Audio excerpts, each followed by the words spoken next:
The campaign launched on April 2 when Azerbaijan's state mine removal agency Anama announced that it had found remains of 2 exploded Iskander missiles as it was clearing ordnance in Shusha, in Nagorno-Karabakh. This revived a long-running controversy over whether or not Armenia had used the missiles during the war, an issue that had previously led to serious political crisis in Armenia, but which Azerbaijan had been content to stay out of. When Armenian Prime Minister Nikol Pashinyan notoriously claimed in February that Armenia had used the Iskander missiles but that 90% of them didn't explode, Azerbaijani President Ilham Aliyev said that his side had no evidence that the missiles had been fired at them and mocked Pashinyan for making another public blooper. Now, though, the tone from Baku has changed.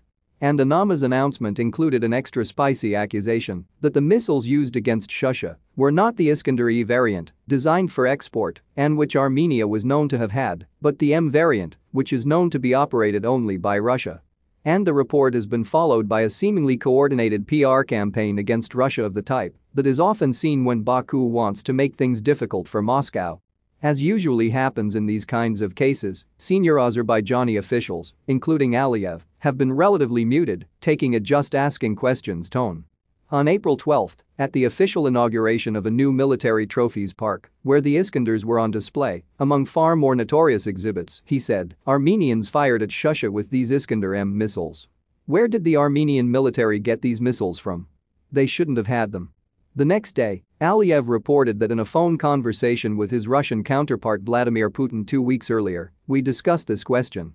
On my orders, Azerbaijan's defense ministry sent an official letter with photographs, evidence. But so far we haven't received any answer.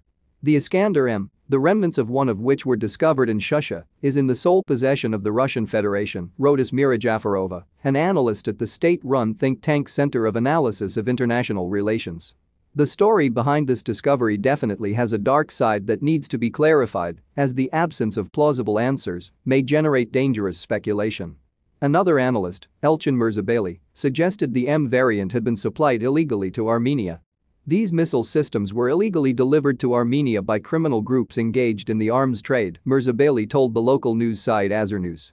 Either Russia is holding back the truth about the sale of Iskander-M missiles to Armenia, or its leadership has not been informed about it.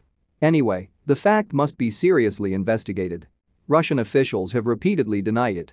Putin spokesman Dmitry Peskov said immediately after Anama's announcement that Moscow confirmed that Iskanders, of any variety, hadn't been used in the war and that they had no information about where Azerbaijan's evidence was coming from. But he continues to be asked about it, and on April 11 he said that military officials are engaged in a close dialogue.